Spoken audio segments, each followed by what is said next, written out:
And welcome once again to Strange Planet. Thanks for sticking me in your ear. I always relish a visit from the prince of paleofiction. I was going to say paleontology. That's just one of his hobbies, one of his many hobbies. Max Hawthorne is here, and best known perhaps for his Chronos Rising trilogy, Chronos Rising Purgatory, the latest in that series. I love the subtitle, Sun, Sand, and Slaughter. Book your timeshare now. And we're going to talk river monsters or real-life sea monsters. We'll also talk about his brand new novella, I guess, The Sleigh, just in time. Well, it came out just in time for Halloween, but it's really for Christmas. And again, a great subtitle. It's Christmas Eve. Pray he doesn't come down your chimney. Max Hawthorne, welcome back. How are you? I am overwhelmed and honored to be here as always. Thank you so much, Rich. Whenever I hear the word Florida, and I was watching the midterm election, and so Florida, of course, came up time and time again. And whenever I think of Florida, I think of you because I believe you have a rental a property down there. But you told me the story about an alligator, your Hmm. encounter with an alligator, you and your dad actually, and you fended it off with I think an aluminum net or something. Landing that, yeah. Yeah. Do you have any further adventures with alligators? In Florida, at least in my experience as a fisherman or being around bodies of water, they're everywhere.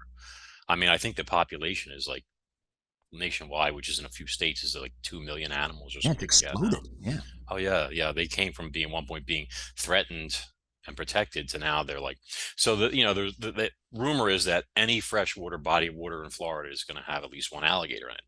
And it seems like every time I go somewhere, we seem to have experiences with them. I mean, I've been on fishing boats and lakes, which of course are frequented. And a couple years back, I ended up hooking one because we use large shiners, like yay big for bass.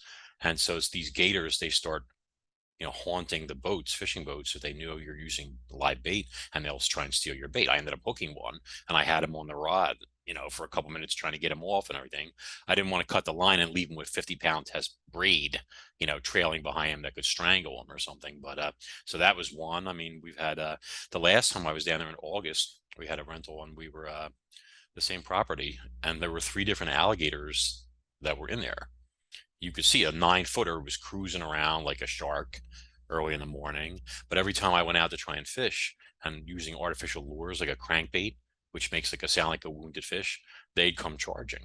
And then they see you and they're like, oh, this looks promising. And I'm like, oh, I'm not falling for that again, So I just back up the hill, and I didn't have a net with me, just a fishing rod. So that's even worse, if you know what I'm saying. But there's a lot of them. I mean, they're amazing animals, but you have to be careful. Right. What's more dangerous, an alligator or a saltwater croc? A saltwater croc is infinitely more dangerous. Alligators here, at least, rarely attack people. I think it's like a height thing. Like they look at a person and you see seem like this big towering thing. Whereas grown men have been attacked and killed by alligators in the water, where it's more level, let's say. But by and large, they don't tend to mess with people. They usually go after, I hate to say, but children or the elderly. They're able to sense these things. That's why the one that I had to fight that went after my dad, it was targeting him. But the saltwater croc is much bigger, much more aggressive, is not afraid of people, and will target a human being, regardless whether you're standing or swimming, as a food source. As will the Nile crocodile. So, it's just a step up, I guess you'd say, kind of like a dog versus a wolf almost. Interesting. Interesting. And they're related. I mean, they look so much alike, but they're related, right? They're from the same genus. Family, same family. They're, I mean, they're similar. They all share similar ancestors. I would think a salty would be closer related to a Nile croc or maybe even a mugger. But yeah, they're all crocodilians. Crocodiles and alligators have different head structures for targeting different prey. The gator's head tends to be more broad, and its teeth, upper teeth, hang down. Its lower teeth don't protrude up above the jaw when the mouth's closed. So that's one way to tell them apart. Of course, when you're that close, it's a little late to be checking teeth. Do you mind if I just kind of check that. Oh, that kind of thing. But either way, they're predators. They're bigger than us. It's not something you want to take a chance with, you know. I was right. It was a crocodile. Yes, congratulations, Lefty. You got that Yeah. right. Yeah. uh, and we often refer to them as living dinosaurs. Mhm. Why have they been so successful to stick around for what tens of millions of years? Is it because they're just such efficient killing machines? I think they're ideally adapted to their environment. I mean, there have been crocodile-like animals around before crocodiles during the early Jurassic or even Triassic, and all these animals, but they were very similar in terms of structure, body type, etc., and environment. But they have I mean, they're the ultimate ambush predator if you think about it, especially when they're grabbing prey that's on land and taking it into the water. I mean, you see all the videos of wildebeests in Africa and zebras and things like that. But they have a great stealth tactic. They come at you like a submarine underwater if you're by the water's edge. They usually spot you from, however far back, and then they measure it out. And then their goal is to surface really close to you so quietly and then make their grab and drag you into the water where you can be drowned and dismembered, etc. Um, they have uh, foramina, they're called, like pressure sensors, like pits all over their faces that even in the dark, like in pitch blackness, if you have an alligator in a tank and you drop a drop of water in one side of the tank, it'll turn exactly towards that spot. They can pressure, you sense it from so far away. Crocodiles are even worse. Their entire bodies are covered with these pressure sensors. So they can sense anything coming at them from any angle, which is astonishing. I developed a theory, actually, believe it or not, that if you look at these like theropod dinosaurs like Tyrannosaurus and such, that people were saying why they have these foramina on their faces, and there were like these things going out, oh, they were sensitive lovers, like they could caress and make out and stuff like that or something like that. Yeah, I was joking, calling them the cads of the Cretaceous and Who stuff. came up with that theory? Some paleontologist that I guess, needed something to get their name in print. I don't know, but I swear to God, they actually, like, these were professionals putting this out. T-Rex was a gentle lover, and I'm finding that a little hard to believe. More like grabber, whatever. But if you look at, they have these on their lips here on the skeletons. You can see in the skulls in the lower jaw, they have these foramina. See, and it's like on the lips here, and then a lot of the jaw here, and nowhere else. And then I thought it through, and I was like, well, this has got to be a defense mechanism against crocodiles and crocodilomorphs, that type of stuff, which have always been around since the dinosaurs have been around. So when you have a theropod like that, when it goes to drink, it has to drink like an ostrich. It wades into the water a little bit, and then it scoops up water in its mouth, and then it lifts its head up and back to let the water fall down its gullet. That's how they drink. Okay. So if you're even a big an Allosaurus, whatever you might be, you go into the water. If there's a crocodile as big as you, or worse, five of them, when you go for that drink, you can get grabbed. But if you have these pressure sensors, you can sense the approach of that predator as it's creeping towards you underwater, and Ah, then pull your head back before you get grabbed by the face or throat or whatever and pulled in. Because once you're in the water with them, now you've got a problem, you know? So, I mean, I own a piece of huge crocodile skull from oh gosh, where is it, from Hell Creek? And at first I thought it was a Dinosuchus, but I don't, if it's not, it's something very large, a croc. And it has scores on the head, scars healed from a theropod that it grabbed that had bitten it as it was dragging it in or preying on it or whatever, defensive bites, let's say. But so I think that's why these theropods, they all have these pressure sensors, and they only work in the water. So it means that they had to be using them in the water. Why would you have them? They're not fishermen, you know, as opposed to Spinosaurus, which was a fisherman, but it had it all over its entire head practically, which makes more sense if your head's underwater and you're fishing. You right, know, they right. only had it where the parts would be submerged while drinking, which to me means you're basically looking at something that was protecting itself. Like tigers have these big whiskers, Yes. huge. And when they drink, those whiskers touch the water. It's like Vibrissae and walruses, they can sense things through them. And then they know if danger is coming. Lions' whiskers aren't as big, but they still do the same thing, and they drink in groups. So now they have a bunch of them all together with their heads in the water and looking. You see them, they're always scanning, like waiting for danger, because Nile crocodiles will drag a lion in and eat it. Wow, Max Hawthorne, not just a pretty face, also an academic. I mean, you write scholarly papers, right? And get harassed for it too. but that's beside the point. That's right. We talked about that the last time because you burst some bubbles with the or balloons, I guess, with the what's that giant shark, the megadon, Megalodon, megalodon. yeah, Yeah, because you basically said that the larger megalodons are basically well, they eat carrion, they eat roadkill, basically in the yeah. ocean. They're The evidence overwhelmingly suggests, based on just their tooth morphology and the fossils of their prey, that their teeth were designed to break up carcasses, the rib cages to be exact. So yeah, and that's people don't like that. If you take something they're fond of and you expose it as being not the killing machine that can jump up and take a jet plane out of the sky, if it's something more lowly, there's nothing wrong with being a scavenger. I mean, hyenas are predators and scavengers, and they're quite dangerous animals. That's right. I was just gonna you say scavenger. I was gonna say ask Fred Sanford and Son. I'm dating myself. He was a scavenger. All right, we'll move along. Move along. Now, the Kronos, the creature in Kronos Rising, that's like a plesiosaur? Supposed to be like a plesiosaur, right? The principal villains, we'll call them that, the set pieces, are pliosaurs, which are plesiosaurs that have huge crocodile-like heads and short necks, as Right. opposed to the Nessie variety that have the long necks, the small heads, that type of stuff. Right. So So the plesiosaur is the which one has the long neck? The pliosaur and then the plesiosaur is Well, there's two body types. There's pliosauromorph body types, and there's plesiosauromorph body types. okay. Those are the ones with the long neck. So anything that has pliosaur in it is an aggressive predator that feeds on large prey items. Big head, short neck. Just think of it like a crocodile head and neck on a sort of like body like a leatherback turtle almost, short tail like that, and four big flippers. Right. So moving fast through the water with this chomp, chomp, chomp, chomp, chomp, chomp, chomp on the end.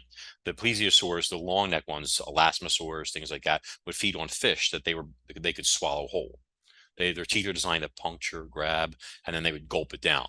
Some of them had jaws that had like a joint in it so they could stretch a little. So they could eat Right. something about the size of their head. So is the pliosaur in the Kronos Rising series? Is that did you like study alligators and um, sort of Crocodiles and uh, crocodiles and base the creatures ice. on their behavior? I studied a lot. There was oh my God, what was that book called? Sea Dragons, I think it was one I read. It's by a famous author, and I'm disrespecting him by not remembering the name right now. Richard Ellis, maybe? But it's a pretty famous book. He had at length there. I mean, he covered ichthyosaurs, plesiosaurs, pliosaurs, everything, even swimming techniques and such. So I read all that stuff. I mean, I knew a lot about ocean life, marine life to begin with, but I really needed to focus on this particular specimen and learn everything I could before I could try and personify it in a book or books. So. Right. And when you look at the pliosaur and the creature that you write about in Kronos, the Kronos Rising series, I think of like the bumblebee when we look at that and we say, how did that, they still don't know how that gets off the ground, right? Like Mhm, it should not be able to fly. mhm, And I look at the pliosaur and I say, how does that thing move through the water so quick? I mean, uh-huh, it's so immense. mhm, But I was talking about academic papers. You actually wrote mhm, an academic paper, your theory of the locomotion of the pliosaur. mhm. Yeah, there was a lot of papers about that in the past from the pros and such. And you have these four animals with four flippers, pretty much all the same or similar in size flippers. So why? I mean, because people look at sea lions or seals, and they have two flippers for propulsion, and the hind flippers are more a little bit for maneuvering and steering more, but not the main thrusters. Same thing with sea turtles. Big flippers in the front, small flippers in the back, which were literally rudders, and the females also used them for excavating nests. Okay. So why have, and leatherbacks hit 22 miles an hour, and seals are fast and maneuverable as all hell. So why do you have four flippers? And you'd see all these theories out there. Oh, they use just the front flippers and the back were for steering. And that's like, no, because if you were steering, I mean, look at a battleship. The rudders are tiny by comparison to that giant ship. So that didn't make sense. The rear one was even worse. You don't develop these giant paddles that are so big and muscular and strong and then direct them to directing traffic like a traffic cop. It's like, nature doesn't work that way. You don't develop a giant long neck is there for a reason. Huge jaws with powerful muscles and sharp teeth are there for a reason. You wouldn't have a saltwater crocodile eating grass, for example. You know what I mean? Or feeding on guppies. Do, do, do, do, do. It doesn't make sense. So they had to be working together in some reason. And then there were theories for that. Some people said they alternated. Front set would go, rear set would go. I actually had that in Cronus Rising because back then that's all I knew was what was available. I hadn't developed my own stuff yet. And some people said it was a figure eight. They go like this and this, like alternating again, but like looping, that type of stuff. Or one set worked and the other set rested, different stuff. None of that made any sense to me. And then I was sitting in my hot tub of all things, and I was like, what are we missing? And I think that's the problem with paleontology sometimes is people get so wrapped up with dusty fossils and sitting in, like small going is treasure. You got to get out into the real world and, take classes in kinesiology and stuff like I did, objects in motion, movement, anatomy, so that you could put it all together. And I was like taking my hands and I was like sitting in there in the water. I'm like this, and it was like weird. And then I have like several of my nephews, they've graduated now, but they were champion scullers, sculling teams and stuff. I Yeah. mean, like Yeah. phenomenal. Reminds me of me when I was young and fit and not fat. But anyway, and we discussed this at length, and I was like, I looked up like the world records for sculling, one person versus two person. You have these oars moving in the same plane, but they only get a 12% increase in speed for two guys with four oars versus one guy with two. You see what I'm saying? Didn't seem like a significant increase. And then I realized I was sitting in the hot tub and I was like, went like this and this and this. And I was like, wait a minute. I'm like, because if you're pushing the same water, this is the problem with sculling. Okay. That's called the principle of diminished returns. Right. You're pushing water that's already moving. See, like this guy's pushing and this guy's following. He's pushing water that's already swirled out, we'll call it turbulent, etc. It's like almost nothing there. He's pushing very little. See, so the same thing would happen to a plesiosaur if the paddles move the same way. But I realized if you had one paddle going like this and the other like that, now you're functioning in two separate planes of motion. So you're pushing two different parts of the water. So now you get double the thrust, double the speed, Ah. double the acceleration. See, so then I started looking at the skeletons and such, and papers like from Carpenter, who was a genius, by the way. And you see, like they talked about how like the rear like paddles seemed to have a range that was different from the front, but maybe that was for steering or something like that. They hadn't hit it right on the head. And then I looked at the skeletons and the ribs, and you see the ribs in the front and back, like the pelvic ones versus the in the back, like I mean, and the sorry, and the shoulder girdle, we'll call it. The ones in the front, they had these ribs that were what we call adaptively shortened, meaning like to get them out of the way. Like our ribs on the bottoms here Right. are shorter than up top. See, so we can move. Yeah. Okay. Where you see Galapagos tortoises, the ones that have their heads that come up high, and the shell has formed a big shelf there so their head can come up because it's not hitting, it's like pulled back Right. permanently. Okay. So with these, the ribs in the front for the front paddles were short, but the ribs in the back by the hips, we'll call it, were non-existent, which indicates then that those paddles in the back were able to move higher and laterally versus the ones in the front that were more like a sea turtles. See, and that was the answer. That was the solution to the mystery of plesiosaur locomotion.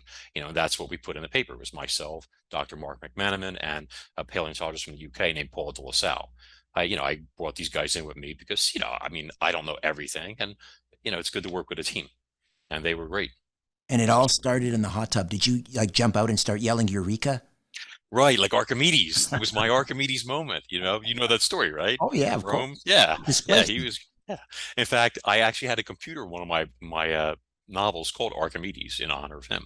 But yeah, I didn't jump up and be like, "I've got it," and run naked and dripping through the house, causing terror in my wake and everything like that. But I knew I had it. I was like splashed the water. I was like, "Son of a!" That's the answer. I mean, everything else is just it's and it works for every species. long necks, short necks, all these plesiosaurs. They all moved the same way, and it worked great for them. And that's why they had them around for like 150 million years or something like that of this, this adaptation. Remarkable. I'm learning stuff. I always learn stuff. Max Hawthorne, back with more in a minute.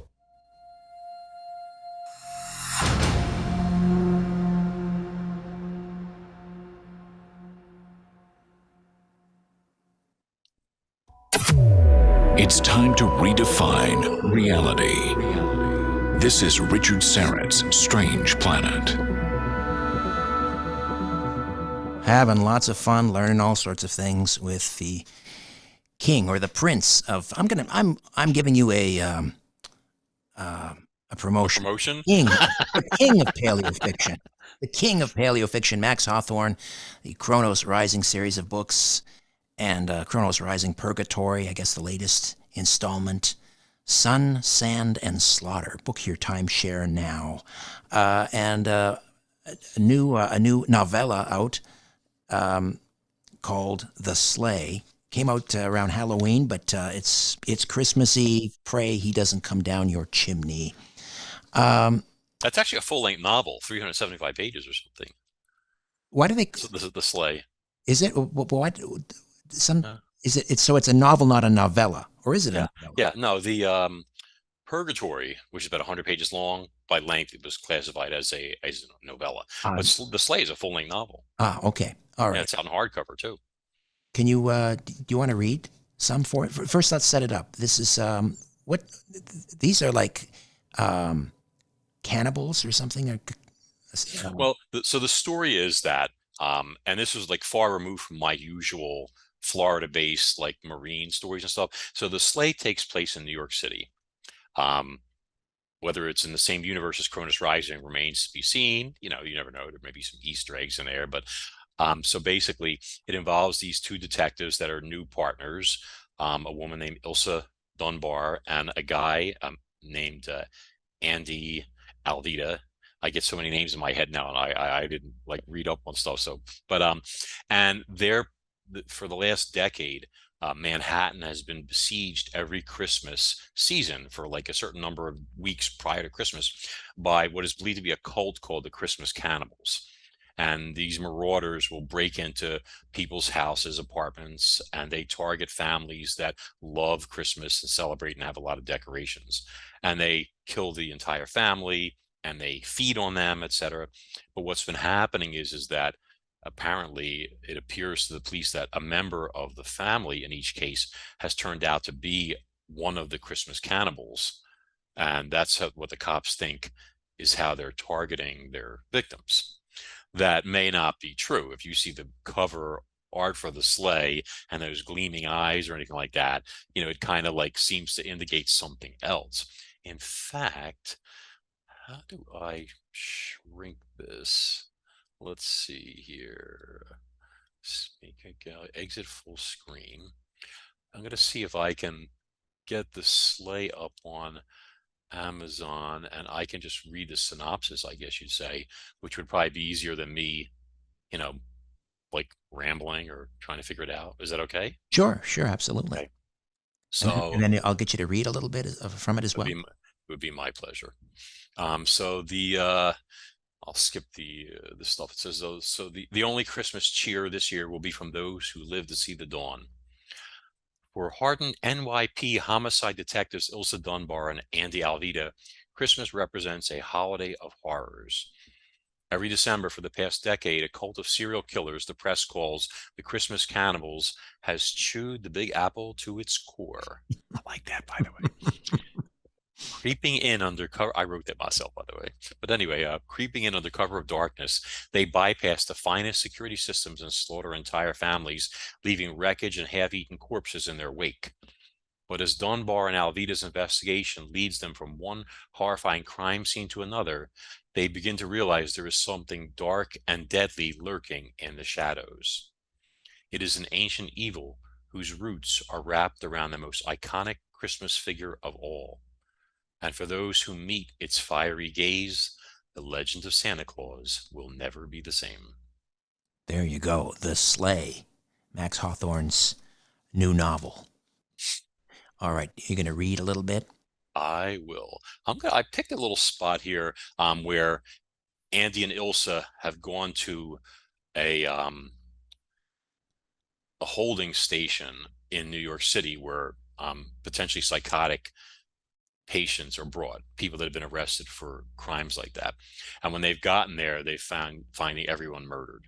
The place has been destroyed, the desk flattened, there's dead cops, doctors, orderlies everywhere, etc. So they split up. Never a good thing in a No, novel. exactly. And Andy went to investigate one way, and she stepped out to call emergency services and come back in. So we're now functioning from Ilsa's point of view. Unfortunately, people are going to hear this is coming from without all the preceding stuff, but hopefully it'll make sense. After stepping outside just long enough to make a frantic call to emergency services, Ilsa re-entered the war zone that was the city's psychiatric holding center. She picked the furthest corridor from the one Andy chose and raced down it without hesitation.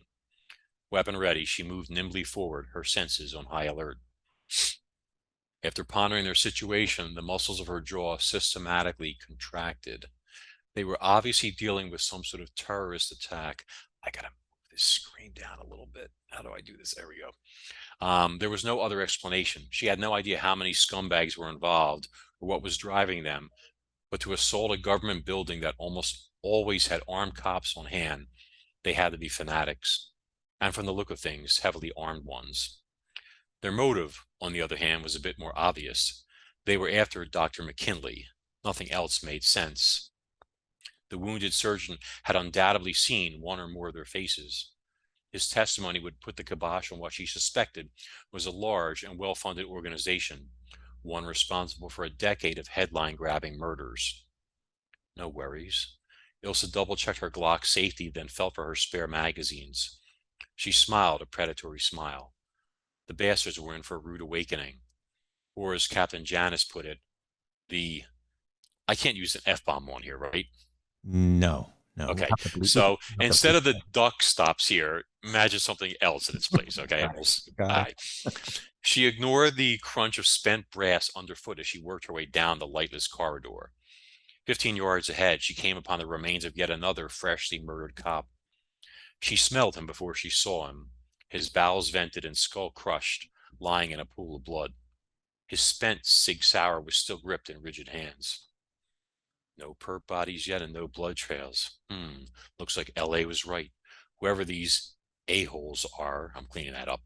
They're wearing military-grade body armor. I guess headshots are the order of the day. Glad I practiced. She stopped as she reached the first holding cell and stood there staring. It had been open, but not via its heavy steel door.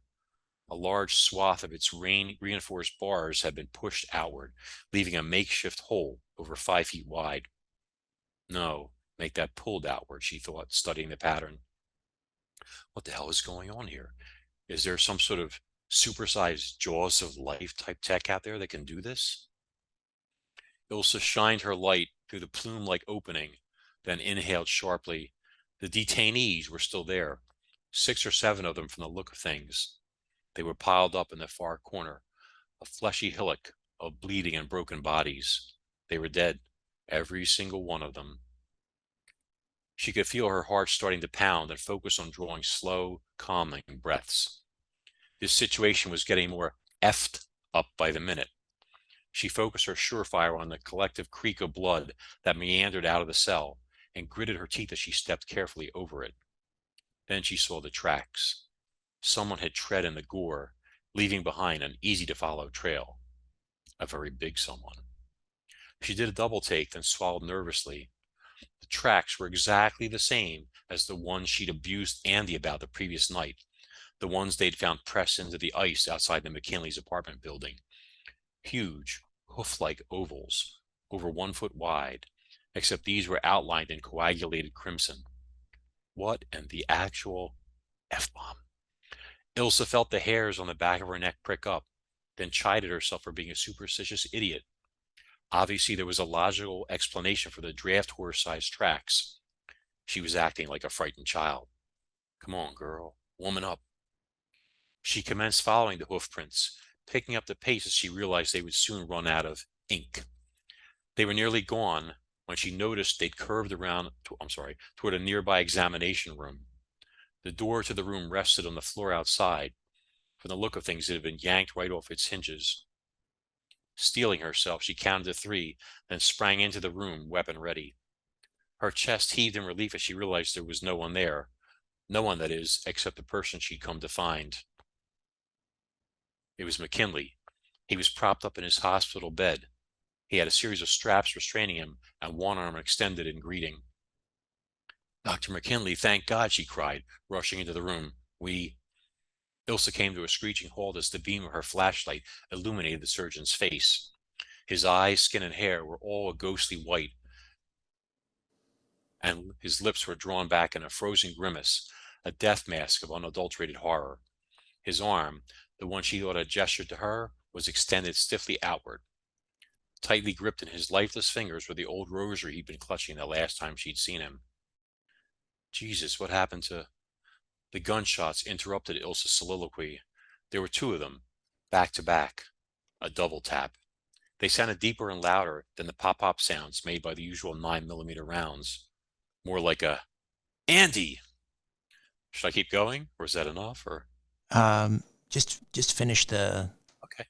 couple more paragraphs. Yeah, you got me. You got me. Any thoughts for her own safety were forgotten, and Ilsa pounded purposefully down a lightless hallway, searching for the source of the gunfire. Moments later, she found her partner. His body was silhouetted by a faint glow that permeated the end of the hall via an open door. He was slumped against the wall in a seated position, a dazed expression on his face. Her heart skipped a beat when she saw his eyes flutter, and she rushed to him. Dropping to her knees, she ran her fingers deftly over his chest and abdomen, checking for wounds. "Andy, are you hit? Are you shot?" The sound of her voice caused his eyes to come into focus, and he stared blinkingly at her. He shook his head slowly from side to side, like he was attempting to rid himself of something, then pushed up off the floor, trying to regain his feet. She put her arm around him and helped hoist him upright. Lord, he was heavy. Still out of it, Andy rested one palm against the wall and concentrated on breathing. After a few controlled inhalations, he gave her a nod of thanks. Did you see it? Him?" A line appeared between Ilsa's brows. "See who?" Kid was right. Big bastard in a long trench coat. Nailed him center mass, but he just kept coming. Ran me over on his way. His voice trailed off as he glanced left, and Ilsa followed his wide-eyed stare.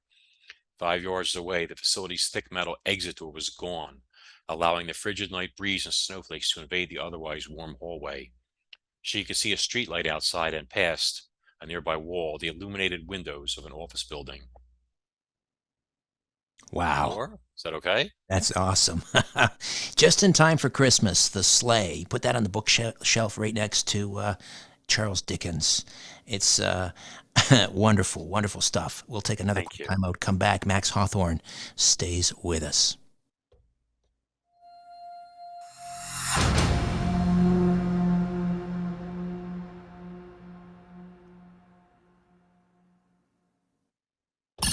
Welcome back to Richard Syrett's Strange Planet. Max Hawthorne is with us, the prince or the king of paleofiction, the Chronos Rising series of books, Chronos Rising Purgatory, the latest, and his brand new one, The Sleigh, just in time for Christmas. It's Christmas Eve. Pray he doesn't come down your chimney. I want to shift gears for a minute because I'm fascinated, and I have an irrational fear of sharks. I think I've told you about this. Whenever I go to a warm location, and I plan on going to the beach, I mean, I always ask the same 2 questions whenever I'm in a foreign country. If it's warm enough, I say, can I turn right on a red light? And then the second question is, when was the last time a shark was seen in this particular body of water? And so I'm fascinated also by all of these YouTube videos now coming up about, recent shark attacks. Is it just my imagination, or are shark attacks really starting to ramp up? Have you noticed that? Well, I think there's a lot going on, and yes, I mean, obviously, stuff like that always makes the news. People are drawn to that type of primal fear of a predator that can eat you and such. I mean, and ever since Jaws, was that 1977 or something like that? 75, That's 76, yeah. It's been like a staple. But yeah, I mean, a few years back there were like large numbers of white sharks, not even big ones, like 7, 10 footers showing up off California and stuff, and in other places. Part of that I was attributing or theorizing that it might be the result of all the orcas that have been preying on white sharks, like those ones off South Africa. They call them port and starboard, and this is what they do. That's like their prey. The great white shark, as huge and fearsome as it is, for the killer whales is just a mobile, liver with onions snack. In fact, they prefer the liver. That's Yeah. what they eat, And they're all which is liver, right? Sharks are yeah, all liver. yeah, it's a large percentage of their mass, which is surprising, but it's true. Um, so I mean, I think like it's a known fact that white sharks are afraid of orcas, and they've done tests like off the Farallones where uh, some orcas or a female orca killed a great white to show her infant how to do it, and every white shark in there disappeared for the rest of the season. And they had a tracker on at least one, and they found out that when that happened, it dove to 1,500 feet and swam all the way to Hawaii. So it's like they're afraid of their natural predator and they just get out of dodge, which of course, for me personally, it seems like that might be a good way to prevent shark attacks is if you have crowded beaches and worry about that, is if you played like occasionally hydrophone of hunting orcas. I bet you every shark in the vicinity would get out of dodge and not come back. See? So that could actually save some lives and save shark lives at the same time. That's a great You idea. know? Why hasn't anyone Yeah. thought of that? I don't know. Maybe they don't write giant novels about pliosaurs eating human beings and megalodon sharks all day and stuff like that too. I don't know, but I think it could actually work because it's a proven fact that sharks are afraid of them. Well, once in a while, an orca or a killer whale will go crazy and justifiably so, perhaps, in when it's in captivity, and it'll injure a trainer or something. But I mean, if you're in the water and there's a pod of orcas in there, would they come after you? As far as I know, except for that one incident from the 1800s where orcas were possibly hunting a an, like a scientist and his who was out there studying them. But people were saying they were after the sleigh dogs and the sleigh that he had also. So that could be the case, but they don't seem to in the wild. They don't seem to target human beings, not that we know of. And I have a theory on that. If you want to hear it, Of why that's course. the case. That's why you're on. Oh, that's right. Yeah, I forgot. It's funny because when I was reading, I had to shrink the box real small, and I don't know how to make it big again. And I don't want to. I'm worried about disconnecting things. So I just, it's like that's why I'm looking up because I'm looking at this tiny picture now and all that. But screenshot, exit, minimize video. If I click that, is that going to go big or is it going to? You're Let's, asking. let's find. If I do this, I don't want to lose you. Well, I think it's the only option. So let me see. It's the Ah, red wire. Click the it red worked. wire. Yeah, really. Boom. Okay. No, I felt like, it was like this awkward thing. So orcas are matriarchal societies. Like there's usually an older cow orca that runs the show and directs things, etc. And the males, despite being larger and much more powerful, they do what their mothers and grandmothers say, etc. Ah, So that's how they function. But they're tightly knit familial groups. They're very emotional creatures. And you probably saw that one about the orca mom, her calf died, and she carried the body around for like a week straight. yes, yes. Yeah, in mourning. They are emotional creatures. In captivity in some of these marine parks, they've taken babies from the mothers, and the mothers have gone insane, screaming for days straight. Wow. And they wonder why in captivity they sometimes turn on their trainers and stuff. Yeah. But these are highly intelligent animals. They learn, they teach, etc. And so they pass on knowledge from generation to generation. These animals have seen the great whales slaughtered by people going back 100, 200 years. They have watched us annihilate whales that they would have a very tough time or even impossible time tackling and butcher them. I mean, they know what we're capable of. And I don't think they want a piece of that, to be perfectly Interesting. frank. Wow. They're not normally targeted. There are some people out there that will kill anything, but the whaling industry doesn't typically target orcas because it's not productive. The amount of blubber, the oil, whatever, this type of stuff.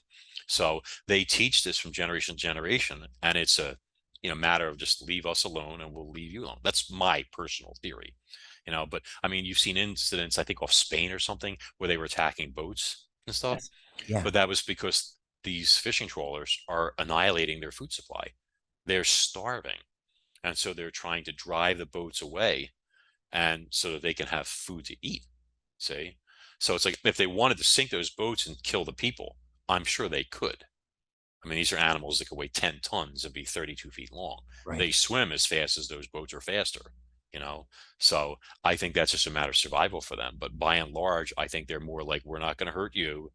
Don't hurt us, that type of situation. You know, Amazing. there's even been, I don't remember the name of the orca and his pod and stuff, but it goes back maybe 100 years or so, where if I had the info, I didn't know we were going to be talking about this, but I would have it.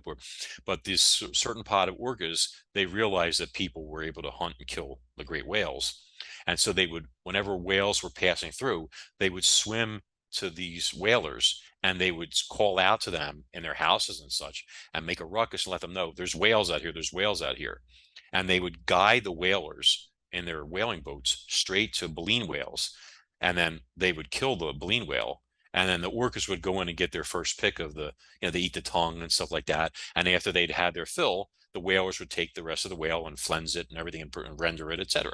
And this went on for decades and decades, the whole family of orcas, and they would only trust this particular family of humans, and until the last of them died off, then they stopped it. But that was like a cooperative hunting thing. They would let the humans come in and do the hard part, so they didn't risk injury and all, but they were doing their part. Like, they used their sonar, they pointed them right there, there's your bounty, they would harpoon it, kill it, whatever, and then the orcas would get their piece, and then they'd go on their way. Absolutely amazing. Yeah. I mean, that takes real intellect for an animal to do Right. that. So ChronosRising.com, the website, and all of the books, all of the Chronos Rising series of books, the new Chronos Purgatory as well, and the new one, The Sleigh, just in time for Christmas, all available on Amazon. Where else? Barnes & Noble. I think B&N carries some of them also, but Amazon's got like an exclusive with me with a lot of stuff these days, which makes sense. They're like Godzilla, and all that. But yeah, you can get everything on Amazon. I mean, you can get Kindles, they have hardcover, soft covers, Audibles, and a lot of them and stuff. So I don't think the Sleigh's on my website yet. So if people want to get that, it's being put up probably as we speak.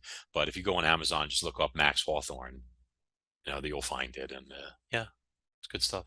It's a good book. I really enjoyed writing it, And I enjoyed listening to it. Thank you for that. you. And Thank thanks you. for hanging out. I always have such a great time.